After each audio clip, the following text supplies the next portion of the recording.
Jörmungandr's Coil, Ragnarok and the Fate of the World. Who is Jörmungandr in Norse mythology?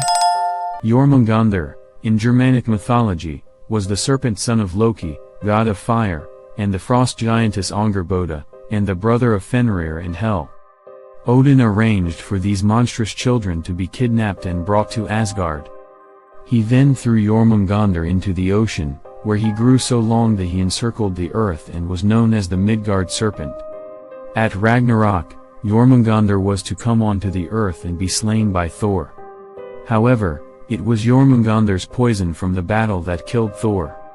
In Norse mythology, there are many great beasts and monsters, that many of them pale in comparison to Jörmungandr. In Old Norse, Jörmungandr meant great beast, and he was commonly referred to as the Midgard serpent because his body was so big that it couldn't circle the entire of Midgard, Earth. Jörmungandr was one of the 3 children of Loki, and along with his brother and sister, Fenrir and Hel, their fate was decided when they were born. Loki's daughter Hel was exiled to Niflheim, where she would rule over the underworld. Fenrir was left in Asgard to be fostered by the gods, and Jörmungandr was cast into the ocean by Odin, where he had hoped the crashing waves would destroy the beast.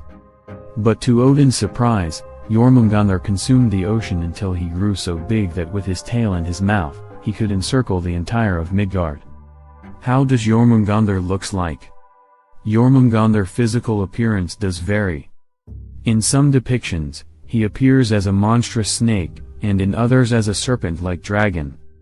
The hatred between Thor and Jörmungandr.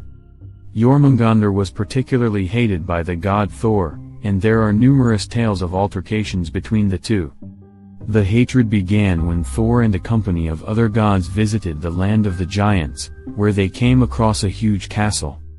The gates are so large that the combined force of the gods was not enough to get them open. Luckily for the gods, the bars are so big they could squeeze through them.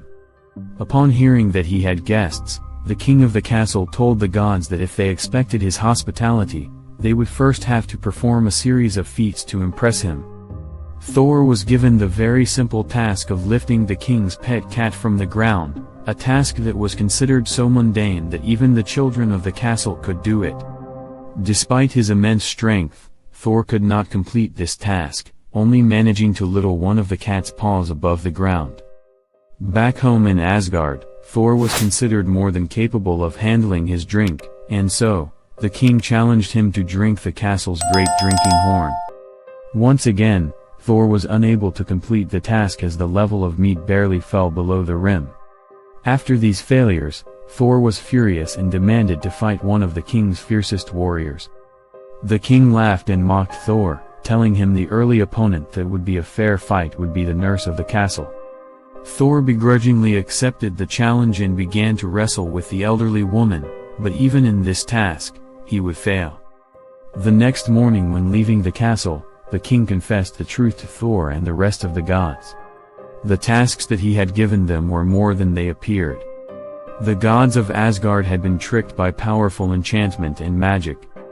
The king's pet cat that Thor had been asked to lift was, in fact, Jörmungandr in disguise, and Thor had nearly pulled the great world serpent from the ocean bed that he had been exiled to do. The great drinking horn that Thor had drunk from was connected to the ocean, and Thor nearly drained the entire sea. The old woman who bested Thor was in fact old age, a feat that no one could conquer. After hearing the truth, Thor turned and swung his hammer at the king, but he vanished along with the castle. From that day on, Thor swore revenge on the king and Jörmungandr, but he had no idea where to find either of them. Some believe that the giant king was Loki in disguise, attempting to unleash his son Jörmungandr upon the world. After all, Loki was a renowned trickster, and to spell that strong that it could fool the gods so easily would require the talents of someone as powerful as Loki. The death of Jörmungandr. It wasn't until Thor stumbled across a giant named Hymir who agreed to take him fishing that Thor would stumble across Jörmungandr once again. Thor had thrown a great hook attached to a strong line over the side of the boat in the hopes that the bait would attract the attention of Jörmungandr, and that, it did. Upon seeing the monstrous serpent, Thor tugged on the line, bringing Jörmungandr to the surface, and a fierce battle between the two commenced. The giant was so terrified by Jörmungandr and the rapidly sinking boat that he cut the line, returning the serpent to the deep. Thor was so incensed by Hymir's actions that he swung his hammer with such force that the giant fell overboard and drowned. Jörmungandr was so terrified after his close encounter with the god that he went into hiding and was rarely seen by humans. Although Thor did not get revenge on the Midgard serpent during their last encounter, the two were destined to meet again while the world burned during Ragnarok. Thor would eventually slay Jörmungandr, but during the confrontation, he suffered multiple bites from the serpent. Jörmungandr's poison entered into Thor's wounds, and this would eventually result in the death of Thor. In conclusion, Jörmungandr was a monster of such epic proportions that it's hard to gauge his true size, and just like the rest of Loki's children, he was prophesied to bring about the end of the world, a sequence of events that he most certainly aided.